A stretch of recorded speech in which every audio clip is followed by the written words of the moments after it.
The air in the sterile beige office was thick with unspoken words, a silence so heavy it felt like a physical weight on Darius's chest.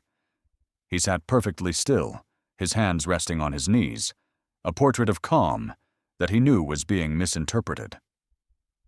Across from him, his wife, Amara, was a storm of contained emotion.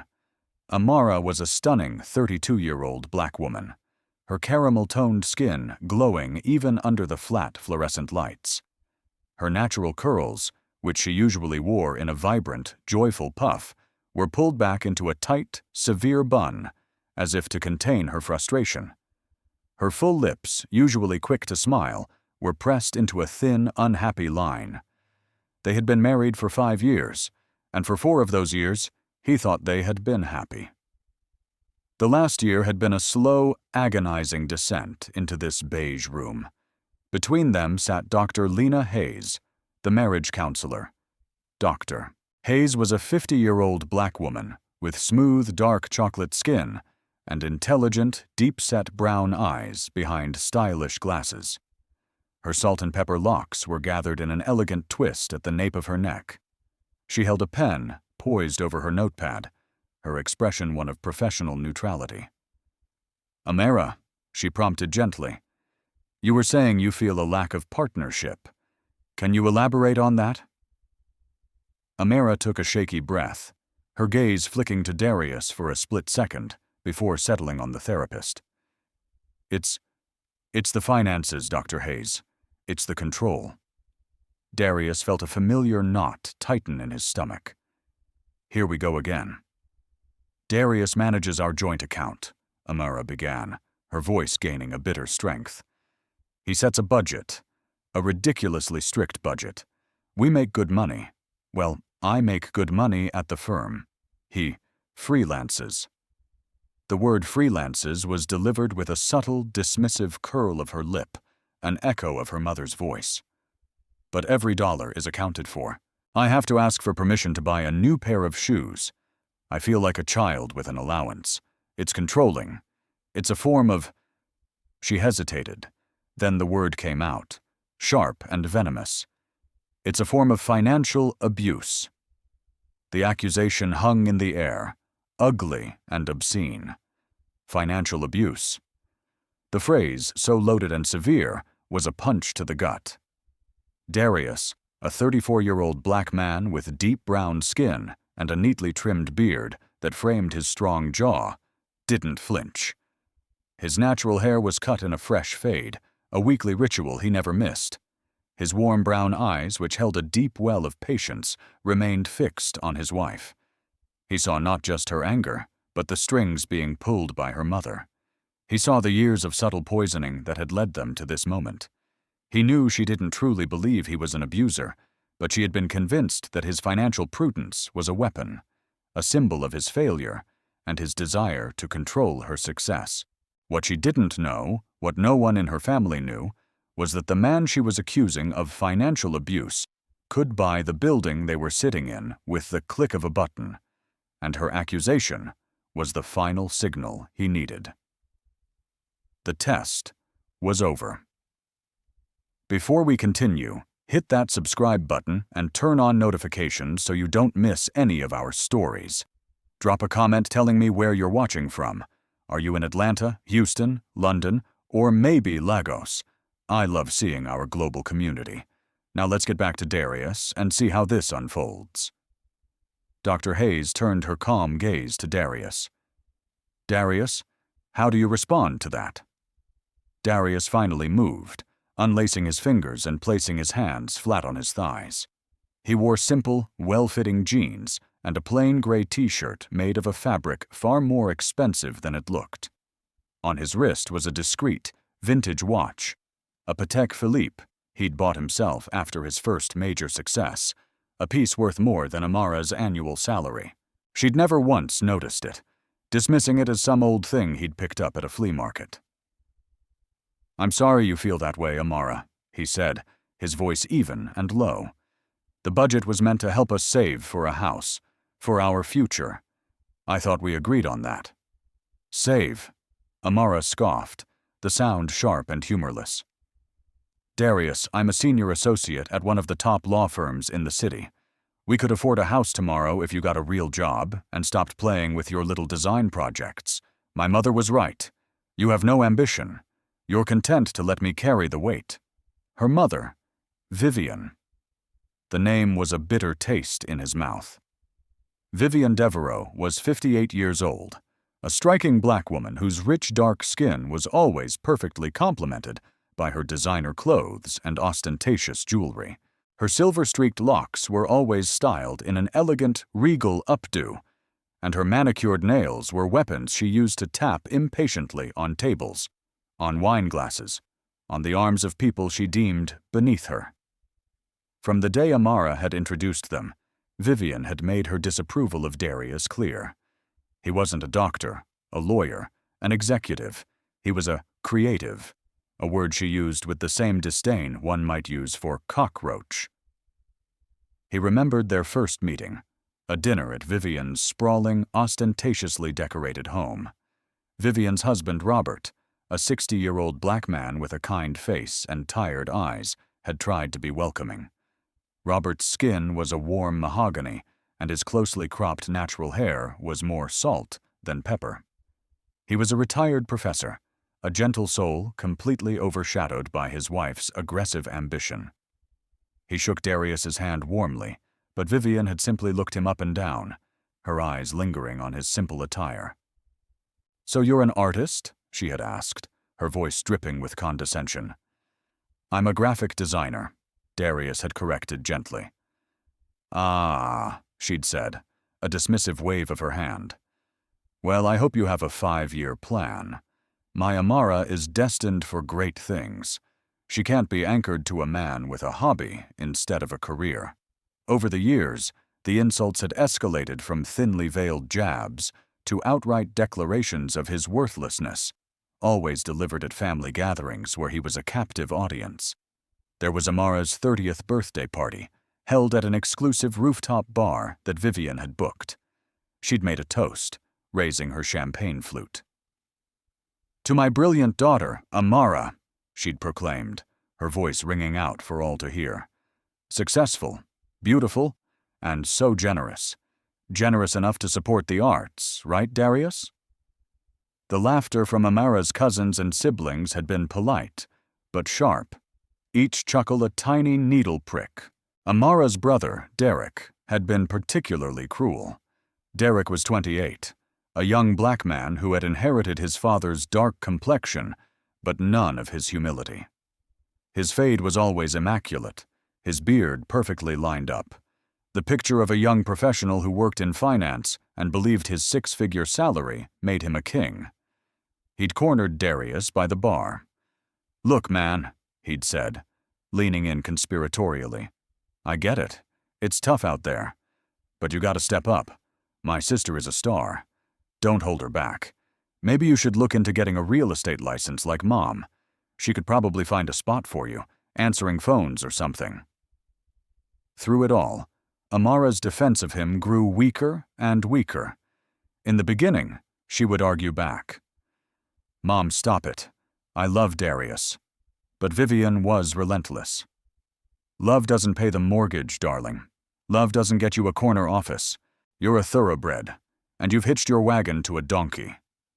Eventually, Amara's protests became quiet apologies whispered to him in the car on the way home. "I'm sorry, baby. She's from a different generation. She doesn't understand." The final straw had been 6 months ago, at Thanksgiving. The entire Devereaux clan was there. Vivian, holding court at the head of the long mahogany table, had announced that Derek had just been promoted to vice president. The family erupted in applause. Then Vivian's eyes, cold and calculating, had landed on Darius. "And Darius," she'd said, her voice syrupy sweet, "what new and exciting projects are you freelancing on these days? Still drawing little pictures on your computer?" Before he could answer, she continued, "You know, I was talking to my friend Beatrice. Her son-in-law just made partner at his firm. They're buying a place in Martha's Vineyard. It must be so wonderful for a man to be able to provide things like that for his wife. She'd looked directly at Amara. "You deserve a place in the vineyard, my love. You deserve the world." Darius had looked at Amara then, pleading with his eyes for her to say something, to shut it down. But she just stared at her plate, her knuckles white as she gripped her fork.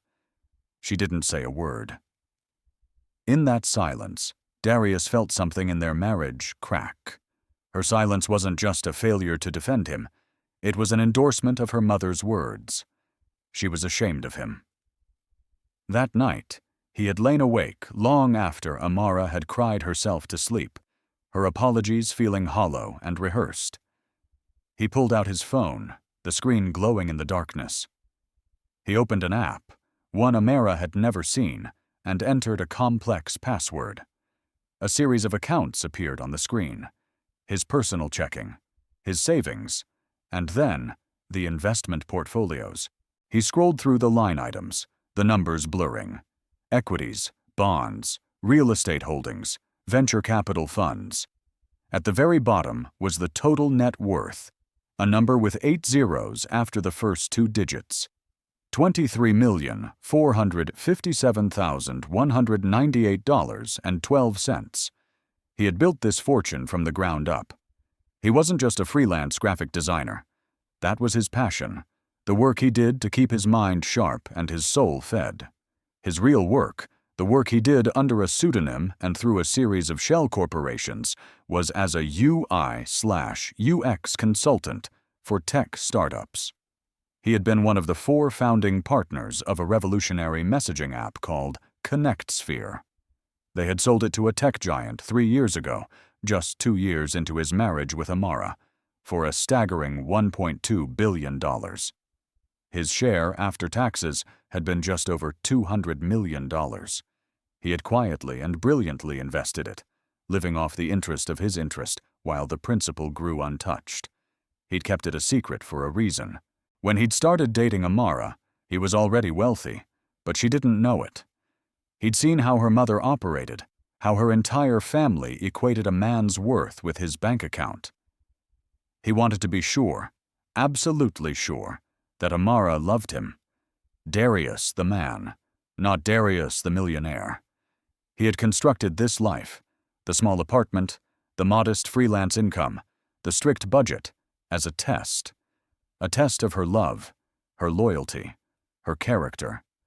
For years she had passed, but under the constant acidic drip of her mother's influence, she was beginning to fail. And this accusation, this label of financial abuser, was the final, failing grade. Back in the therapist's office, the weight of Amara's words settled between them. Darius looked at Dr. Hayes, then back at his wife.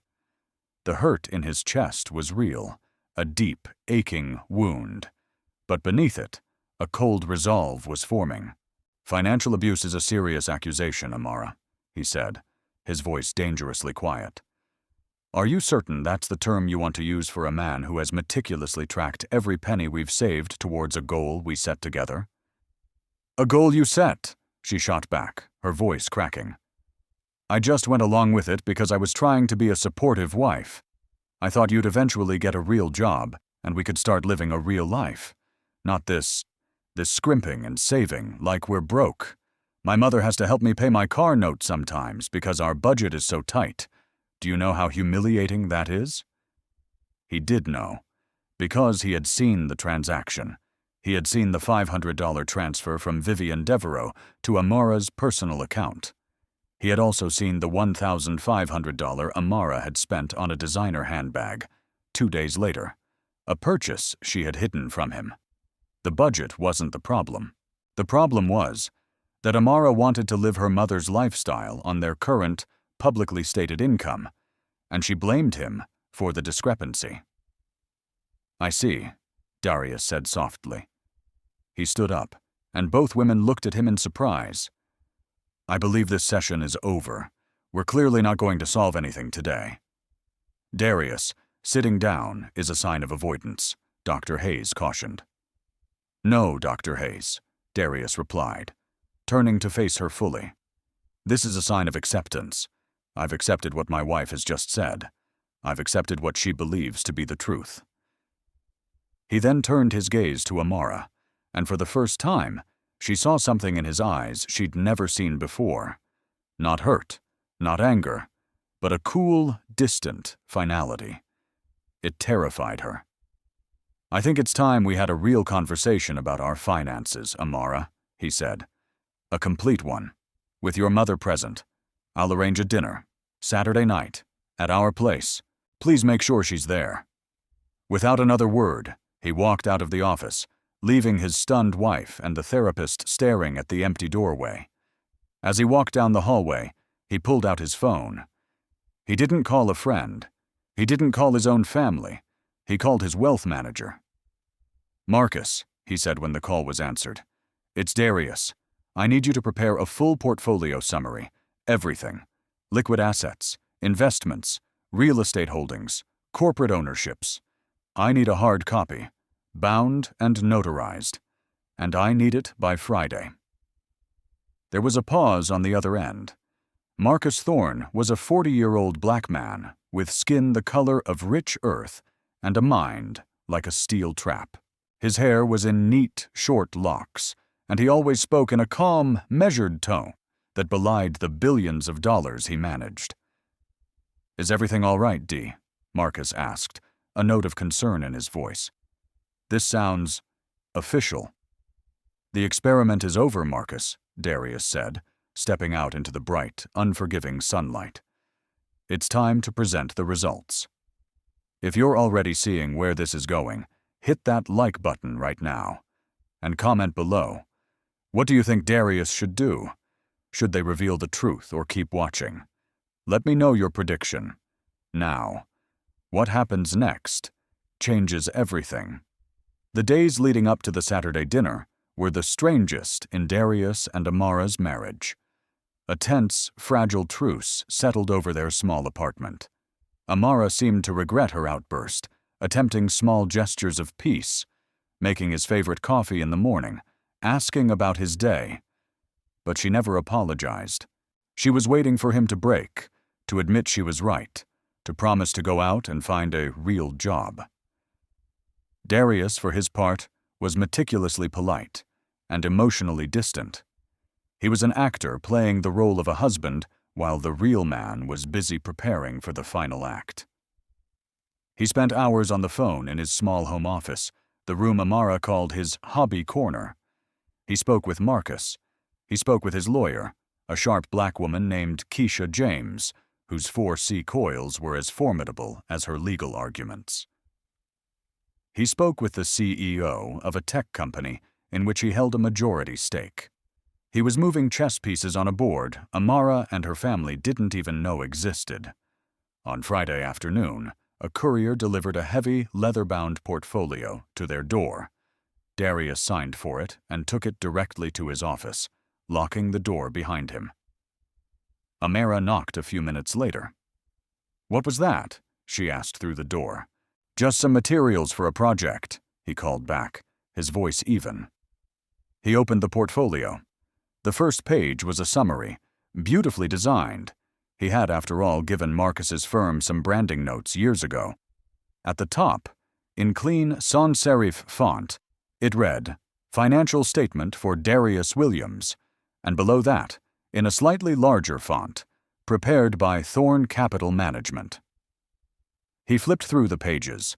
Bank statements from a private, invitation-only bank, stock certificates, deeds to properties in 3 different countries, a detailed breakdown of his controlling interest in 5 different companies. It was all there, the undeniable, irrefutable truth. He felt a grim satisfaction. This wasn't about gloating. It was about survival. It was about reclaiming the narrative of his life that had been hijacked by Vivian's greed and Amara's weakness. Saturday evening arrived with a sense of foreboding. Darius had cooked, something he loved to do. He prepared a lavish meal, pan-seared scallops, filet mignon with a red wine reduction, truffle mashed potatoes, and roasted asparagus. It was the kind of meal they rarely ate because of their budget. Amara watched him, a confused look on her face. "This is a lot, Dee," she said, gesturing to the expensive ingredients. "Did you get a big new client?" "Something like that," he said, not looking at her. "I felt like celebrating the end of a long-term project." The doorbell rang at precisely 7 p.m. Vivian and Robert stood on their welcome mat. Vivian swept in, casting a critical eye over their small, tidy living room. She was dressed in a vibrant blue silk dress that probably cost more than their monthly rent. "Amara, darling," she chirped, air-kissing her daughter. She turned to Darius and gave him a curt nod. "Darius, you cooked. How domestic." Robert gave Darius a warm, if slightly weary, smile. "Smells wonderful in here, son." They sat down at the small dining table, which Darius had set with the good china they never used. The tension was palpable. Vivian dominated the conversation, as always, regaling them with tales of her latest real estate conquests and Derek's brilliance in the world of finance. "He's closing a massive deal next week," Vivian bragged, taking a delicate sip of the expensive wine Darius had decanted. "The commission alone will be more than some people make in a year. It's so important to have drive, to have ambition. Don't you agree, Darius?" "Absolutely," Darius said calmly, meeting her gaze. "Ambition is crucial." He let her talk through the entire meal, patiently enduring the barbs and thinly veiled insults. He watched Amara, who picked at her food, her eyes downcast. She was caught in the crossfire, and he felt a pang of the old love he had for her, a sadness for what they had lost. But it was overshadowed by the cold clarity of what needed to be done. Finally, when the dessert plates were cleared, Darius stood up. "Thank you all for coming," he began. "I asked you here tonight because Amara and I have been having some difficulties, and those difficulties came to a head this week. Amara made a very serious accusation against me." Amara's head shot up, her eyes wide with panic. "Darius, no. Don't."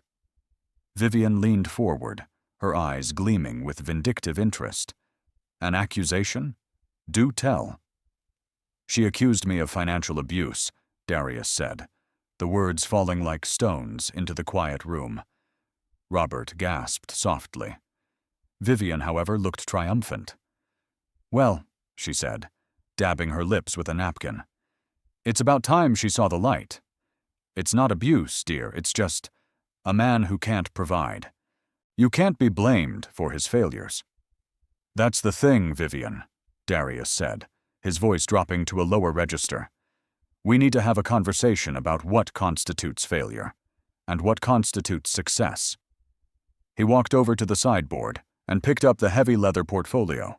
He placed it in the center of the table with a soft, definitive thud. "We're about to reach the moment you've been waiting for. If this story has you on the edge of your seat, subscribe if you haven't already, and share this with someone who needs to see karma in action." Because what Darius does next, Vivian never saw it coming. Darius opened the portfolio. The air crackled with anticipation. Amara looked like she wanted the floor to swallow her whole. Vivian's expression was one of smug curiosity, as if she were about to be entertained by a child's clumsy art project. Robert just looked deeply uncomfortable. "Amara, you said I have no ambition. Vivian, you've called me a charity case, a burden, a failure. You've both expressed deep concern about my inability to provide," Darius began, his voice calm and steady as he turned the first page. "So, I thought it was time I was completely transparent about my financial situation." He slid a single sheet of paper across the table towards Amara. It was a summary statement from his private bank account. Her eyes scanned the page, her brow furrowed in confusion. Then they landed on the closing balance at the bottom of the page. All the color drained from her face. Her hand flew to her mouth, and a small, strangled gasp escaped her lips. Vivian snatched the paper from Amara's trembling fingers. "What is this nonsense?" she sneered. She looked at the paper. Her smug expression froze, then melted into utter disbelief. Her eyes widened, and she looked from the paper to Darius and back again. This is a fake. This is a joke. Where did you print this, Kinko's? The number on the page was $8,312,450.19, and in the account description, it read, "Personal checking." "That's my liquid cash account, Vivian," Darius said conversationally. "It's what I use for walking around money. The rest is tied up in investments." He turned another page in the portfolio. "Let's talk about those, shall we?" He laid out another document. It was a summary of his holdings with Thorn Capital Management. He pushed it towards the center of the table. Amara and Vivian leaned forward as if drawn by an invisible force. Robert, looking bewildered, leaned in as well. The total value at the bottom of that page made the first number look like pocket change. This can't be real," Vivian whispered, her voice hoarse. $247 million? This is fraud." "It's very real," Darius said. He then pulled out his phone, tapped the screen a few times, and placed it on the table. On the screen was a live video call. The face that appeared was that of Marcus Thorn.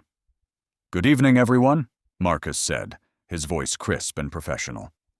"Darius asked me to be available to verify the documents you're seeing. I am Marcus Thorn, founder and CEO of Thorn Capital Management. I can personally attest that the portfolio in front of you is accurate as of the market close on Friday. Mr. Williams has been a client of mine for 7 years.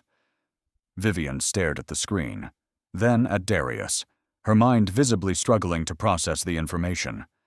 The foundation of her world, the core belief that she was superior to this man, was crumbling before her very eyes.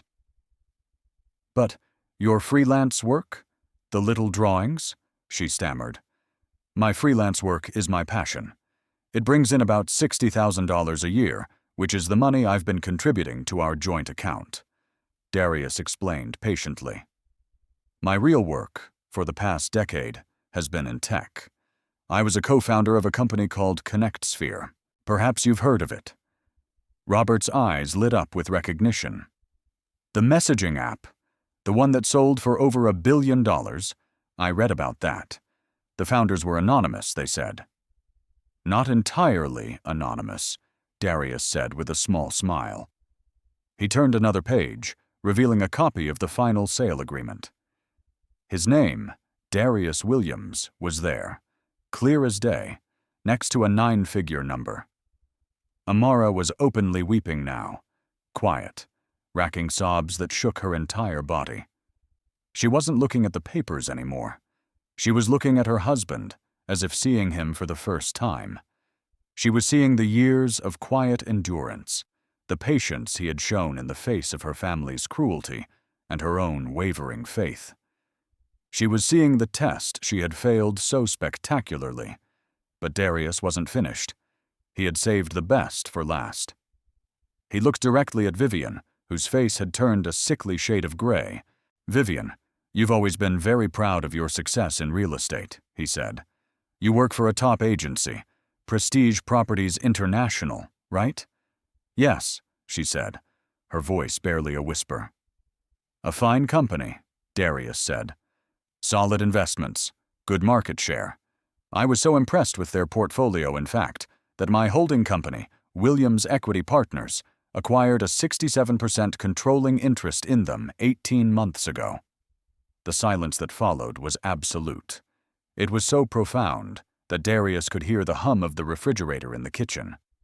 Vivian's perfectly made-up face contorted in a mask of horror and dawning comprehension. You own the company I work for?" she choked out. "I am the majority shareholder, which for all intents and purposes means yes. I am effectively your boss," Darius said. He let the words hang in the air for a moment. "And you know I was looking over the quarterly performance reviews last week. Your numbers have been slipping, Vivian. And there have been some client complaints about an overly aggressive, condescending attitude." He paused, letting her absorb the full weight of her new reality. The woman who had called him a failure, a charity case, a burden, now depended on his goodwill for her livelihood. "And there's one last piece of business," Darius said, his voice softening slightly as he turned to Robert. "Robert, you and Vivian have lived in that beautiful house in Oak Creek for 20 years. You've always spoken about how proud you are of it." "We do love that house," Robert said, his voice trembling slightly. "I'm glad," Darius said, "because I love it too, which is why I bought it 3 years ago when your private lender was about to foreclose. The deed is in my name. You've been paying your monthly mortgage payments to a holding company that I own. Essentially, you've been my tenants." He slid the property deed across the table. It was the final, devastating blow. Vivian made a small, wounded sound in the back of her throat. The home that was the symbol of her success, the stage for her performances of superiority, was not even hers. It belonged to the man she had spent 5 years trying to destroy. "You have been living in my house, working for my company, and using my money that I gave to your daughter to insult me," Darius said, his voice devoid of anger, filled only with a deep, resonant finality. He looked at Amara. "You accused me of financial abuse. The truth is, I have been financially supporting your entire family's illusion of success, and I never said a word." He closed the portfolio. "I didn't do this to humiliate you," he said, his voice gentle but firm. "I did this because I needed you to understand the truth. I needed you to see how you treat people when you believe you have power over them. I needed to see if the woman I married loved me for who I am, not for what I have." He looked directly into Amara's tear-filled eyes. "The test is over." Vivian finally broke. She pushed her chair back and stood up, her face a mess of disbelief and rage. "You monster," she hissed. "You did this to trap us, to mock us." "No," Darius said, standing to face her. "You did this to yourselves. I just laid the facts on the table." He then looked at Robert, who looked utterly broken. "The house is yours. I'm signing the deed over to you, Robert. No charge. It's a gift. You're a good man who has been caught in the middle of this for too long." Then he turned back to Vivian. "As for your job, you have a choice. You can tender your resignation on Monday morning, or you can be fired. Either way, your time at Prestige Properties is over." Finally, he looked at his wife, the woman he loved, the woman who had broken his trust. "Amara," he said, his voice softening with a profound sadness. "We have a lot to talk about, but not here. Not tonight." He picked up his keys from the counter. "I'll be staying at a hotel for a few days. I suggest you use that time to think. Think about whether you married a man or a bank account." He walked to the door, leaving the ruins of the Devereaux family's pride scattered on the dining room table behind him. He didn't look back. The front door clicked shut, and the silence he left in his wake was louder than any shout. If this story reminded you that you should never judge someone by appearances, and that karma always finds a way, hit subscribe and leave a comment below. What would you have done in Darius's position? I read every comment. Now let's see how their story ends. 3 months later. The seasons had changed. The crisp autumn air that had carried the weight of Darius's revelation had given way to the cold, quiet stillness of winter. Darius stood on the balcony of his new penthouse apartment, a sprawling space with floor-to-ceiling windows that offered a panoramic view of the city skyline. It was a place he had owned for years but had never lived in, keeping it as an investment. Now, it was his sanctuary. He hadn't filed for divorce. Not yet. The days after the dinner had been a blur of frantic, tearful voicemails from Amara, and a single stilted email from Vivian announcing her retirement. Robert had called him once, his voice thick with emotion, to thank him for the house. "You're a better man than they deserved, Darius," he had said simply. Darius and Amara had met only with Dr. Hayes. The sessions were different now. There were no accusations, no veiled insults. There was only Amara's raw, painful, and honest reckoning with herself. She had deconstructed her entire life, her relationship with her mother, her own insecurities that had allowed Vivian's poison to seep in. She had admitted her shame, her complicity, her profound failure as his wife and partner. She never once asked for forgiveness or for him to come home. She simply did the work for herself. He heard the soft chime of the elevator, the one that opened directly into his apartment. A moment later, Amara stepped into the living room. She looked different. Her hair was still in its natural curls, but it seemed freer, less forced. She wore simple jeans and a soft sweater, no designer labels in sight.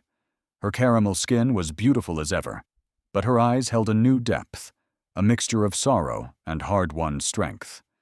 She had been coming over once a week for dinner. They were rebuilding, not a marriage, but a foundation, to see if there was anything left to build upon. "Hey," she said softly, her hands clutching a small paper bag. "I brought that bread you like from the bakery downtown." "Thanks," he said, turning from the window to face her. He gestured to the sleek, minimalist kitchen. "I was just about to start on dinner." They cooked together in comfortable silence, a rhythm they had lost and were slowly rediscovering.